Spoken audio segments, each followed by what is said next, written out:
Assalamu alaikum wa rahmatullahi wa barakatuh, and welcome back to the Inspired Muslim. I'm truly honored that you're here today, because this is not just another reminder video, this is the beginning of a deeper journey for all of us. On this channel, our goal is simple but powerful: to grow in faith, to strengthen our connection with Allah, and to become Muslims who are not just practicing outwardly, but believing deeply and living intentionally. We're not here for surface-level knowledge. We're here for transformation. We're here to be inspired, to reflect, and to build a faith that stands firm no matter what life throws at us. Today marks the start of a special step-by-step series where we will break down the 5 pillars of Islam, slowly, thoughtfully, and meaningfully. Many of us memorized them when we were young. We can list them in seconds. But understanding them, feeling their weight, living them consciously, that's a different level. And that's the level we're aiming for. Because Islam is not just a checklist of actions. It is a complete way of life. It shapes how we wake up, how we speak, how we treat people, how we handle success, and even how we survive hardship. Everything in Islam begins with belief. Before prayer becomes meaningful, before fasting becomes spiritual, before charity becomes sincere, and before pilgrimage becomes transformative, there is faith. There is conviction in the heart. There is clarity about who we worship and why we worship Him. And that belief is captured in one powerful declaration that has echoed through history and changed millions of lives: La ilaha illallah, Muhammadur Rasulullah. This statement is not just words that we repeat. It is an identity. It is a worldview.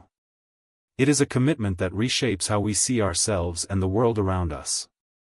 It reminds us that we are not random. We are not lost. We are servants of Allah with purpose, direction, and guidance. And it connects us to the message brought by our beloved Prophet, may Allah's peace and blessings be upon him, Muhammad, who showed us exactly how to live this faith with sincerity, balance, and excellence. In this series, we are going to slow down. We are going to reflect. We are going to ask ourselves real questions. Are our pillars strong? Is our foundation solid? Because when the foundation is weak, the building shakes. But when the foundation is firm, nothing can easily break it. So stay with me throughout this journey. Watch each episode. Reflect after each one. And most importantly, take one small step toward strengthening your faith after every video. Because growth doesn't happen overnight, it happens intentionally. Let's begin with the first pillar, the foundation of everything, and truly understand what it means to declare our faith. 1. The first pillar of Islam is Shahada, the declaration of faith. It is the foundation upon which everything else stands. The statement is simple in wording, yet unlimited in depth: La ilaha illallah, Muhammadur Rasulullah. These are not just words repeated casually, they are a lifelong commitment. They define who we worship, how we worship, and whose guidance we follow. The first part, La ilaha illallah, means there is no deity worthy of worship except Allah alone. This is the core of Islam, pure monotheism. It means we do not attach partners to Allah. We do not elevate wealth, fame, people, or desires to the level of worship. It means our ultimate fear, love, hope, trust, and reliance belong to Allah alone. When you truly understand this, it frees you. It frees your heart from depending completely on people. It frees you from chasing approval. It gives you stability because your anchor is the Creator, not creation. But this statement is not just about rejecting false worship, it is about affirming true worship. It means we pray for Allah. We sacrifice for Allah. We live for Allah. Every action becomes meaningful when it is tied back to Him. The second part, Muhammadur Rasulullah, means that Muhammad is the messenger of Allah. This is equally important. Because belief in Allah alone is not enough without accepting the guidance He sent. Allah did not leave humanity without direction. He sent revelation. He sent a teacher. He sent a living example. Believing in the messenger means we trust his message, follow his sunnah, and love him. It means we look at how he prayed, how he treated people, how he handled hardship, how he showed mercy, and we try to follow that path. It means we don't invent our own version of Islam based on feelings, we follow the guidance that was revealed. Shahada is not something you say once and forget. It is something you renew daily. Every time you choose honesty over lying, that is Shahada in action. Every time you pray even when you feel lazy, that is Shahada in action. Every time you resist temptation because you know Allah is watching, that is Shahada in action. It becomes your mindset. It becomes your filter. It becomes your compass. And this is why Shahada is the first pillar. Because if this belief is strong, prayer becomes sincere. Fasting becomes purposeful. Charity becomes generous. Hajj becomes transformative. But if this belief is weak, everything else becomes routine. So ask yourself, not just do I say it, but do I live it? That is the real power of the first pillar. 2. The second pillar of Islam is Salah, the 5 daily prayers. After belief comes action. And the very first action that Islam emphasizes is prayer. Salah is not just a ritual we perform, it is a direct connection between us and Allah. It is our daily meeting with our Creator. Every single day, we are called to pray 5 times. Far at dawn, Dur at midday, Asr in the afternoon, Maghrib at sunset, and Isha at night. No matter where we are in the world, no matter how busy life becomes, these 5 moments pull us back to what truly matters. They remind us that this dunya is temporary, but our relationship with Allah is eternal. Salah structures our day. It creates discipline. It teaches time management without us even realizing it. When you protect your prayers, you start protecting your time. And when you protect your time, your life becomes more organized and intentional. But Salah is deeper than movement. It's not just standing, bowing, and prostrating. It's humility. When we place our forehead on the ground, we are physically demonstrating that we are servants of Allah. In sujud, the lowest physical position becomes the highest spiritual moment. That's powerful. Prayer also protects us. Allah tells us in the Quran that prayer prevents immorality and wrongdoing. When someone is consistent in Salah, it softens the heart. It makes you think twice before sinning. It reminds you that Allah sees you. And think about this, no matter how many mistakes you make during the day, Salah gives you a reset button. You fall short? The next prayer is waiting. You feel distant? The next prayer brings you close again. It's 5 daily chances to reconnect, refocus, and realign your heart. Our beloved Prophet, may Allah's peace and blessings be upon him, Muhammad, described prayer as the pillar of the religion. If it stands strong, everything else stands strong. If it weakens, everything else begins to weaken. Salah is not a burden. It is an honor. It is an invitation. It is Allah calling you, not because He needs your prayer, but because you need it. So the real question is not, do I pray? The real question is, how do I pray? Am I present? Am I connected? Am I consistent? Because when Salah becomes a priority, your entire life begins to shift. That is the power of the second pillar. 2. The third pillar of Islam is Zakat, the obligatory charity. After strengthening our connection with Allah through prayer, Islam teaches us to strengthen our connection with people through giving. Zakat is not just donating when you feel like it. It is an obligation upon Muslims who meet the required amount of wealth.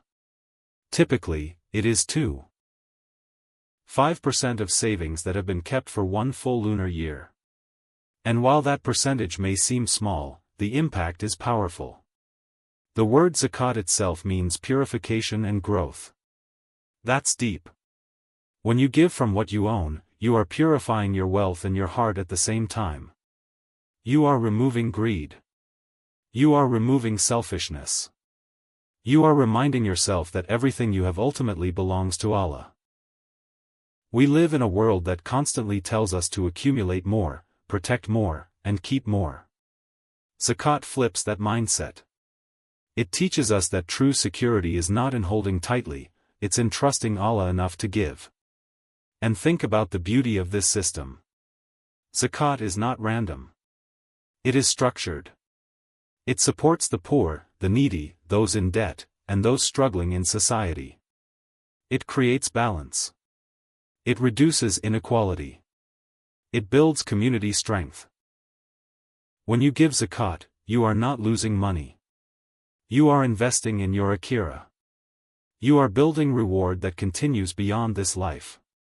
What you give for Allah never decreases your provision, it increases barakah in ways you may not even see immediately. Our beloved Prophet, may Allah's peace and blessings be upon him, Muhammad, taught that charity does not decrease wealth. That statement changes how you see giving. It shifts your mindset from fear of loss to confidence in Allah's promise. Zakat also trains the heart. It reminds you that someone else's struggle is your responsibility too. Islam is not an individualistic religion. We rise together. We support each other. We care for one another.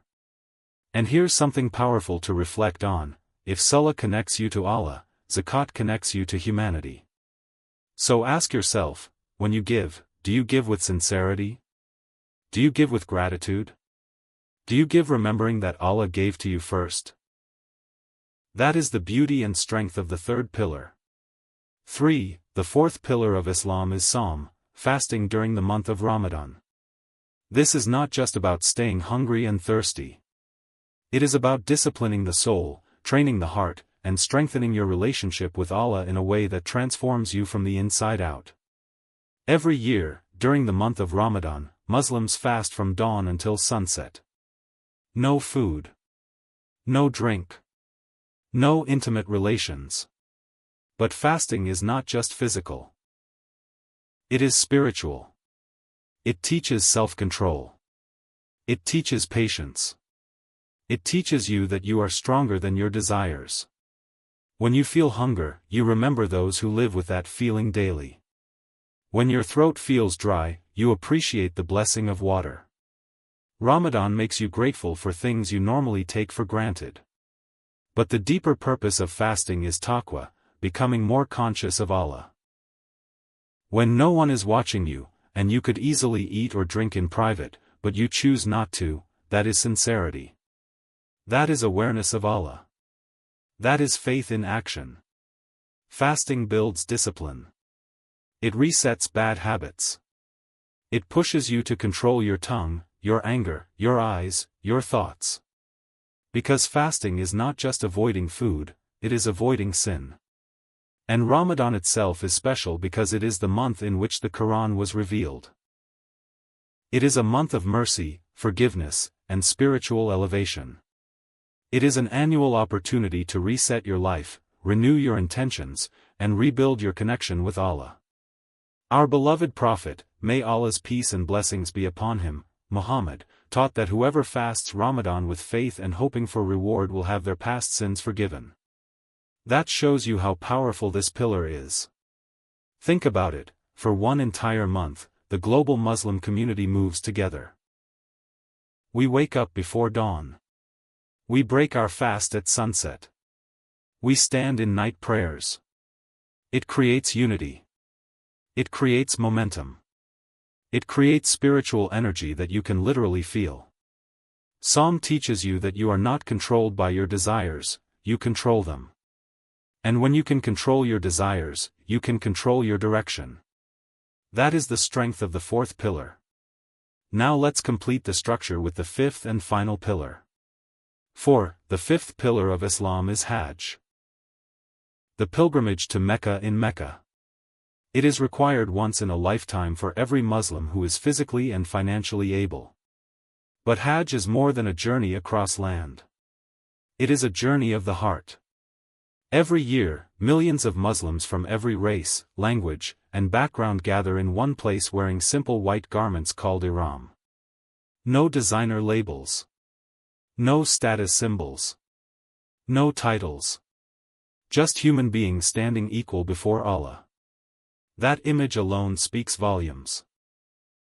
It reminds us that in the sight of Allah, what matters is not wealth, fame, or nationality, it is righteousness. During Hajj, pilgrims perform powerful acts of worship, circling the Kaaba, walking between Safa and Marwa, standing in Arafah, and more. Each ritual carries deep meaning and connects us to the legacy of Prophet Ibrahim, a.s., and his family. It is history, faith, sacrifice, and obedience all coming alive in real time. The standing at Arafah is especially profound. It is a moment that mirrors the day of judgment, millions standing, hands raised, hearts open, seeking forgiveness. It is a reminder that one day we will stand before Allah alone, with nothing but our deeds. Hajj teaches humility. It teaches patience. It teaches endurance. It strips away comfort and exposes the heart.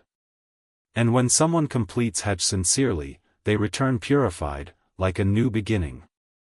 Our beloved Prophet, may Allah's peace and blessings be upon him, Muhammad, taught that an accepted Hajj has no reward except paradise.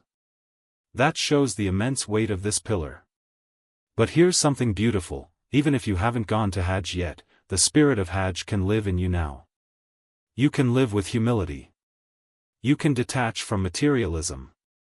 You can prepare your heart for that journey long before you physically make it. So now look at the full structure we've built.